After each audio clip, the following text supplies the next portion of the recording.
Good morning, everyone. This is Rob McDougall from Zhang Financial here with your weekly economic update. Today is Monday, September 18th, 2023.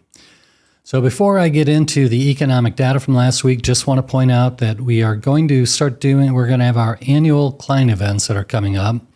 And during those, I will have a discussion time, 10, 15, 20 minutes or so. And many of the topics that we go through on a weekly basis, or some of those, we'll be drilling down a little more deeply into, such as inflation, Federal Reserve's response, where we think interest rates are going, where the economy's going, and corporate earnings. So during those client events, again, we're going to go dig a little bit deeper, and here are some of the dates. Portage, Kalamazoo, on Thursday, September 28th, we're having client events. We're having a lunch and a dinner. We're then doing a webinar for anyone out of state or otherwise it's more convenient for. That webinar is going to be done on Friday, October 6th. Then for our East Side or Detroit area clients, we're going to be doing a dinner at the DAC. That's Monday, October 9th. And lastly, we're going to do Grand Rapids/Ada, a dinner up in that area on Wednesday, October 11th. So during those, again, we'll be hitting many of the topics that we normally hit on, but we are going to dig a little bit deeper, I think particularly on the federal budget deficit and related debt to that. So in terms of economic activity last week, so a lot of economic activity last week, and as we previewed, inflation was the big focus. And as we previewed last week, there are actually a little bit of disappointing news on inflation that we talked about before as we previewed them. CPI and PPI, which came out last week, and we kind of thought they would miss expectations. They'd be higher than expected, consensus numbers at least, because of oil prices. So that indeed happened. Last week, the CPI, that came in where it was expected at a positive 0.6, which when you look at the chart is the worst month over month we've had in the last year. But then the core CPI was actually worse than expected at 0.3. Consensus was 0.2. So doesn't surprise us again because we'll look at the oil chart. The impact of oil prices, energy prices flowing through the rest of the economy doesn't just show up as that 9% energy line in the CPI calculation. It flows through all goods and services, most of them at least. So core CPI came in, that is higher than expected. Oil prices, you've seen it at the pump, so it's no surprise to anyone probably, but the magnitude actually is, I think it maybe might surprise you a little bit, and I think it does augur poorly for future inflation numbers, because when you look at oil prices per barrel, late June, it's down in the mid-60s. I think it dipped under 65 for a bit. As of today, it's about $92 a barrel. So it's a 42% increase, and so we have not yet seen the impact of that going through. So the future CPI and PPI numbers and the PCE, personal consumption expenditure numbers that the Fed particularly focuses on, we really think have an upward bias in terms of inflation numbers going forward. So I mentioned the PPI that came out on Thursday, the August number. The PPI proper, not the core, but PPI, way above expectations. Expected to come in at 0.4%, month over month, 0.7%. Now the core, which is X energy, actually came in about where it was expected, a positive 0.2 month over month, which is where the consensus was. So inflation certainly has an upward bias right now.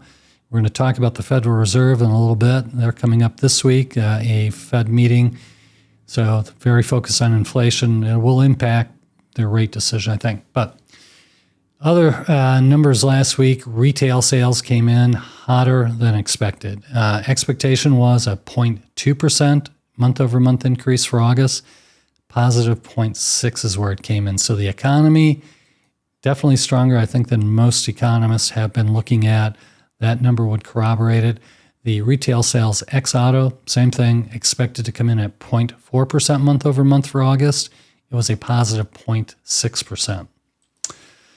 Lastly, last week, the University of Michigan Consumer Sentiment Index, I was a little surprised by this, came in lower than expected. So expectations were 69.4. It came in at a 67.7. If you look at the chart that we'll put up here, 67.7 is still better than it was most of the last 12 months, but it is below what we hit in both July and August. So in terms of the Federal Reserve and the meeting coming up this week, so what did those inflation numbers do to expectations? Well, actually, expectations for a Fed rate increase, which is, again, this Wednesday. They have a meeting. They conclude on Wednesday and have a press conference. The expectation for no change, which is currently a Fed funds target of 5.25% to 5.5%, is now 99%. So we're not getting a rate hike on Wednesday. We can rest assured that's not going to happen. In terms of the rest of the year, that has been moving more towards likely no change, despite that inflation data. The odds of no change have gone up. It went up last week. The prior week was at 55%. Then the last week, about 63%. So the odds are fairly good that we will not see any more Fed rate increases. I'll talk a little more as we preview the Fed meeting. But inflation expectations last week barely budged. 2.35% is the expectation over the next 10 years. Here's something that I think is very important.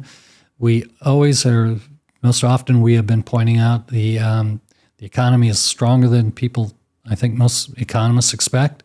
So we watched the Atlanta Federal Reserve Bank and their estimate. We were absolutely stunned that their estimate kept rising as time has gone on for the third quarter GDP estimate. It hit as high with them at 5.8%, might have been 5.9%. They've taken that down the last couple of weeks. Now it's down to 4.9%, but still 4.9% GDP growth for any quarter is really high for a major economy like the U.S. And recall, the second quarter GDP number was revised down from a 2.4 to a 2.1. So to move from 2.1 to 4.9% for the third quarter means some pretty hot consumer spending. So we'll see that as we preview next week in just a moment. So last week, finished with the economic data. So how did the markets respond to that economic data? Well, U.S. equities, they were nearly flat on the week, but the one thing we'll point out is growth underperformed last week. Now, growth in the U.S. has been the big winner year to date, but last week, value outperformed. So growth stocks were down last week. Value stocks were up 70 basis points. Part of the weakness for growth, certainly Apple, which was down, again, nearly 2%, despite the fact they had the iPhone 15 launch. So expectations were high that it would do well after that, did not. Also, Adobe, large cap tech name, that got hit last week, about 6% after earnings. So growth last week, not great in the U.S. Value held up better. Good for us, good for our portfolios. In terms of international equities, outperformed last week. Now, it's unusual. Usually it trails the U.S. U.S., again, pretty much flat. S&P was down just a little bit last week, but international equities up 1.9% last week. But international equities dramatically trail U.S. returns on a year-to-date basis. So year-to-date through Friday, S&P 500 up 17.3%, and the MSCI World ex-U.S. up about 9%. So our domestic bias has been great for clients on a year-to-date basis. Lastly, fixed income last week. Fixed income was down last week. I expected it to get hit a little bit harder with that inflation news, but it was not that bad. The Bloomberg U.S. Aggregate Bond Index was down 33 basis points. The 2-year now is over 5%, and the 10-year now has risen a little over 4.3%. So that's a wrap on last week's economic activity, how the markets went. So the preview for this week in terms of economic data, it's not only light, but it is very heavy real estate. So we've got 3 housing data metrics that come out: housing start, building permits, and existing home sales. Those are all, the consensus is pretty much in line with what we actually saw for the July releases. So not much to talk about there. We'll review it next week, and if there's anything outstanding, we'll mention it. But there's pretty much no change expected in the metrics or the strength in the U.S. housing market. But the big deal this week, of course, is the Wednesday FOMC, Federal Open Market Committee meeting.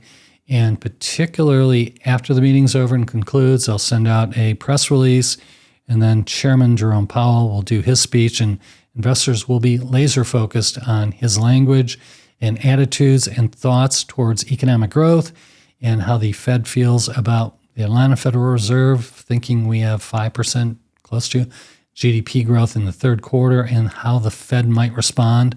Now, again, I'm previewing a little bit about the client event, but we do think the Federal Reserve is kind of boxed in because of the amount of the deficit spending that we have currently, $1.7 trillion, plus the almost $32 trillion in debt outstanding, with a lot of it maturing in the next 5 years.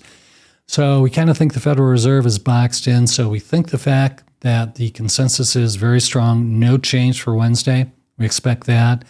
We also think that a slight majority think no change through the end of the year. That's our camp. We think the Federal Reserve, there might be one more increase, but we kind of think they are done for this tightening cycle. So we'll see, and we'll look for clues, confirmation, hopefully, of that this Wednesday. So that's it for last week's recap, the markets, and a preview of next week's economic activity. Thank you very much for attending. Look forward to seeing you next week. Thank you.